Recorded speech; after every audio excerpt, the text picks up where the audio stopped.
नमस्कार, मैं हूं रजनीकांत और आपने देखना शुरू कर दिया सार्थ।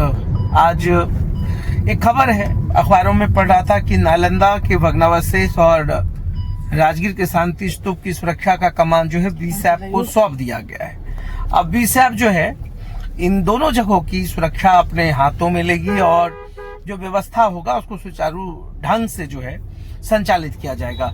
बहुत ही शुक्रिया अदा करेंगे, धन्यवाद देते हैं हम बिहार सरकार के मुख्यमंत्री, राज्यपाल, जिनके अनुशंसा पर, राज्यपाल के अनुशंसा पर ये जो नोटिफिकेशन हुआ कि कुल जो अति विशिष्ट स्थल है उसके सुरक्षा का कमान जो है बीएसएफ के हाथों में सौंपा जाए। ये नालंदा खंडर मुझे बचपन की बातें बहुत याद आती है और बचपन में जैसे इतिहास लोग कहानियों के रूप में जानते हैं और मुझे लगता है कि जब कोई विगत की विशिष्ट घटना जो भविष्य का मार्गदर्शन करे, मेरे हिसाब से इतिहास वही है। आज नालंदा खंडर विश्व धरोहर के रूप में शामिल है। इसके फलक पर ना तो नालंदा को इसकी पहचान की जरूरत है और ना ही पर्यटन के मानचित्र पे राजगीर को किसी चीज की पहचान की जरूरत है। ये ऑलरेडी स्थापित है।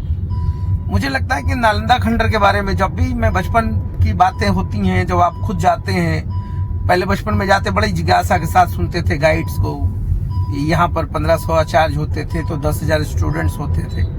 हालांकि नालंदा खंडर का जो भग्नावशेष है, जो विश्वविद्यालय पुराना रहा, उसके गेट के बारे में लोग कहते हैं, चूंकि भारतीय परंपरा में बहुत सारी चीजें ऐसी हो जाती हैं जिसका अभी तक देखिए प्रमाण नहीं, इसलिए बोल नहीं पाता हूँ। मुझे लगता है कि ये जो बेगमपुर है, नालंदा बेगमपुर, वहां से उसका द्वार शुरू हुआ होगा, जैसा कि कुछ रिसर्च में आया था, मगर ऑथेंटिसिटी नहीं है। मगर नालंदा विश्वविद्यालय को मैं सिर्फ किसी मॉन्यूमेंट्स और खंडर के रूप में नहीं देखता हूँ। ये विश्व धरोहर जो है अपने गौरवशाली इतिहास को बताता है। जब आप विश्व धरोहर की बात करते हैं तो देखिए, यूनेस्को ने जब इसको 2016 में घोषित किया था विश्व धरोहर के रूप में, हालांकि हेरिटेज टूरिज्म जो है बहुत जगहों पर काफी इम्पोर्टेंट है। अगर जर्मनी की बात करें या अन्य देशों की बात करें तो हेरिटेज को एक अलग हिसाब से लोग रखते हैं और एक टूरिज्म का बहुत बड़ा हिस्सा होता है, वो उसके रेवेन्यू का बहुत बड़ा हिस्सा होता है। मगर बिहार का दुर्भाग्य यह है कि बिहार की सरकार ने कभी अपनी पूर्ण इच्छा शक्ति जो है, या तो सरकार की ठीक होगी तो उनके अधिकारियों की नहीं रही होगी, मगर पर्यटन पे जितना काम हुआ है वो इंडस्ट्री के रूप में आज तक विकसित नहीं हो पाया।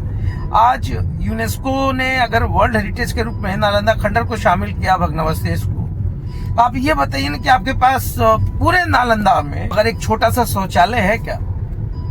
कोई पब्लिक टॉयलेट्स बता दीजिए आप, जो कभी पर्यटक आ जाए, या कहीं आप पानी की व्यवस्था आपने कर रखा हो, या कोई ठहराव का व्यवस्था हो, या जितने भी दुकानदार हैं उनको किसी एक जगह पर ला करके आपने एस्टैब्लिश किया हो, उनके लिए कोई बड़ा सा मार्केट बनाया हो कि हाँ भाई अब यहीं पर आप लोग आकर कारोबार करें। क्या स्थानीय लोगों का जुड़ाव है? नहीं है।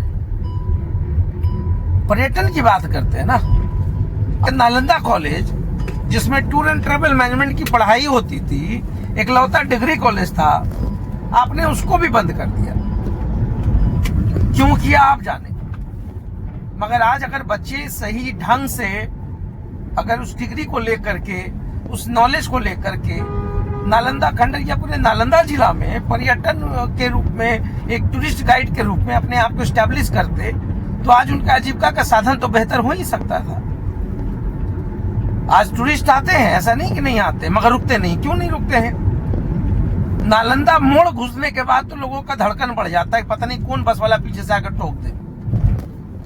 आप फील कराते हैं। देवानंद और हेमा मालिनी की फिल्म की शूटिंग हुई थी खंडर में।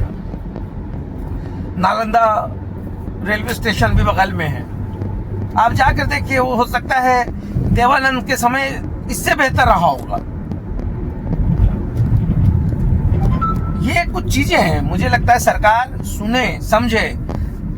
इसी प्रकार से विश्व शांति स्तूप की बात करते हैं, फूजी गुरुजी ने इसको एस्टैब्लिश किया था। जापान और हिरोशिमा में नागासाकी का जो युद्ध हुआ उसके बाद इसको कहा गया कॉन्फ्लिक्ट सेंटर बनाएंगे। हर साल लोग आते हैं चले जाते हैं। कॉन्फ्लिक्ट सेंटर कितना कॉन्फ्लिक्ट को सुलझा पाया आजकल मुझे तो नहीं लगता है कि आज जो लोग विदेशों में चले जाते हैं ट्रम्प से बात करने के लिए, अरे इसको तो इस तरीके से एस्टैब्लिश किया गया था कि ट्रम्प आते, अंतर्राष्ट्रीय लेवल का फोरम होता, मंच होता। तो टूरिज्म को अगर बढ़ावा देना है तो आपको व्यवस्था करना होगा।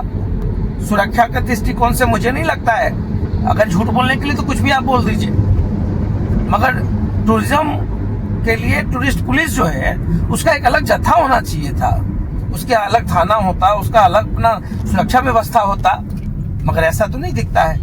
वही राजगीर पुलिस को ही ढूंढ के लाना पड़ता और टूरिज्म के नाम पे, टूरिस्ट पुलिस के नाम पे कुछ हैं लोग। इसका सेटअप अलग होना चाहिए था। आप विदेशों में जाते हैं ना, उसका एक सेटअप अलग होता है। तो वही मैं कह रहा था कि इच्छा शक्ति की बात है। बाकी अभेद किला कर दीजिए, चाहे आप आर्मी बैठा लें, जो सबसे बड़ी बात है कि आपको इंफ्रा ठीक करना होगा। इंफ्रा में आप एकदम जीरो पे हैं।